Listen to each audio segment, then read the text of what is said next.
삼성 이병철의 드라마 같은 삶과 도전, 그 숨겨진 이야기. 1980년대 초 대한민국을 뒤흔든 희대의 금융 사기 사건이 있었습니다. 바로 장영자 이철희 부부의 어음 사기 사건인데요.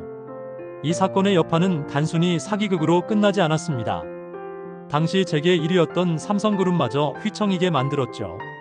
이 사건에 연루된 기업은 모두 30여 곳에 달했고, 그 중에는 대기업인 국제그룹과 사모그룹도 포함되어 있었습니다. 이 충격적인 사건은 재벌들의 운명을 송두리째 바꿔놓았습니다. 특히 오늘 이야기의 주인공인 사모그룹의 창업주 땅봉구 조봉구 회장에게는 뼈아픈 몰락의 시작이었죠. 한때 돈병철이라는 별명으로 불리며 삼성의 이병철 회장과 어깨를 나란히 했던 조봉구 회장. 그는 어떻게 대한민국 경제 성장의 한 축을 담당하는 재계 거물이 되었고, 또 어떻게 한순간에 몰락의 길을 걷게 되었을까요? 그리고 그의 몰락은 과연 장영자 사건 때문만이었을까요? 오늘은 땅봉구 조봉구 회장의 파란만장한 삶과 그를 몰락하게 만든 진짜 숨은 이야기를 파헤쳐 보겠습니다. 파트 1. 땅봉구 조봉구. 그는 누구인가? 1952년 조봉구 회장은 동광기업을 설립하며 사업을 시작했습니다. 초기에는 섬유 사업에 뛰어들어 성공을 거뒀죠. 하지만 그의 진짜 승부수는 섬유가 아닌 부동산이었습니다. 1960년대 중반, 그는 강남 일대의 황량한 땅을 대거 사들이기 시작합니다. 당시 강남은 한강변의 습지로 아무도 주목하지 않는 허허벌판이었습니다. 주변에서는 그를 비웃었죠. 미쳤다.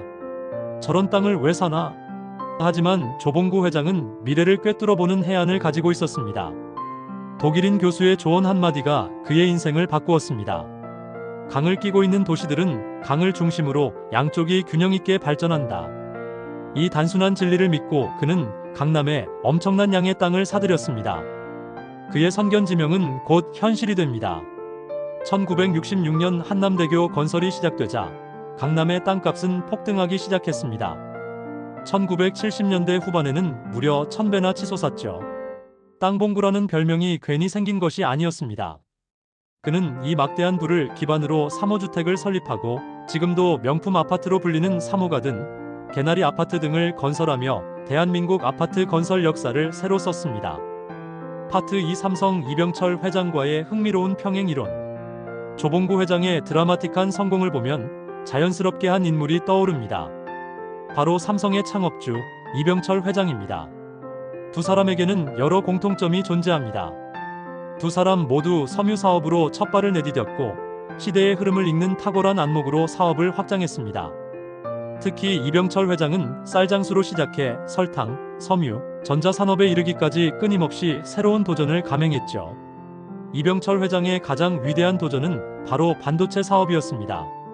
1980년대 초 모두가 한국은 반도체 불모지라며 회의적인 시각을 보낼 때 그는 반도체는 쌀과 같은 산업이라며 과감한 투자를 결정했습니다.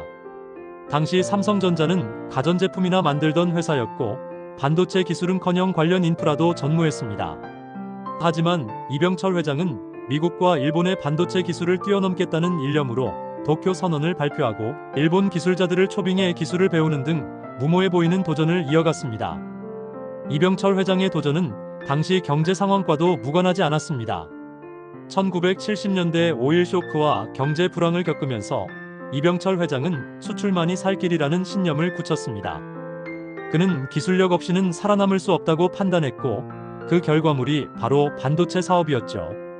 이건희 회장이 반도체를 물려받았을 때 이미 삼성은 일본과 경쟁할 수 있는 기술력을 갖추고 있었다는 말이 있을 정도로 이병철 회장의 선견지명은 대단했습니다. 그는 기술 인력을 확보하기 위해 삼성종합기술원을 설립하고 인재 양성에 막대한 투자를 아끼지 않았습니다. 파트 3. 조봉구 회장의 몰락, 그 이면에 숨겨진 이야기.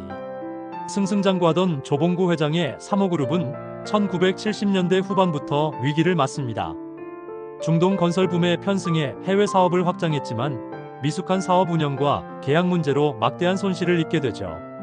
하지만 사모그룹의 몰락을 결정적으로 가속화한 것은 1982년 장영자 이철희 부부 사기 사건이었습니다. 이 사건으로 금융시장이 경색되면서 사모그룹은 자금난에 시달렸고 결국 부도 위기에 몰리게 됩니다. 이때 사모그룹을 완전히 무너뜨린 것은 전두환 정부의 산업 합리화 정책이었습니다. 부실 기업을 정리한다는 명분 아래 삼호그룹은 해체 수순을 밟게 되고 결국 DL그룹구 대림산업에 인수됩니다. 조봉구 회장의 가족들은 억울함을 호소하며 소송을 제기했지만 모두 패소했습니다. 그런데 삼호그룹의 몰락에는 또 다른 흥미로운 뒷이야기가 전해집니다. 가수 조덕배 씨는 자신의 삼촌인 조봉구 회장이 전두환 대통령의 부인 이순자 여사에게 플라타너스 나무를 선물하기를 거절하면서 그룹이 급작스럽게 해체되었다고 주장했습니다. 이 주장은 공식적으로 확인된 바는 없지만 당시 정경유착의 민낯을 보여주는 섬뜩한 일화로 회자되고 있습니다. 권력에 굴복하지 않았던 한 기업가의 고집이 몰락의 원인이 되었다는 이야기는 많은 사람들에게 씁쓸함을 남겼습니다. 파트 4 이병철과 조봉구 두 거장의 마지막 두 거물 기업가의 삶은 극명하게 엇갈렸습니다. 이병철 회장은 반도체라는 미래를 향한 과감한 투자로 삼성을 글로벌 기업으로 성장시켰고 그의 아들 이건희 회장이 신경영 선언을 통해 그 성공을 이어받았습니다.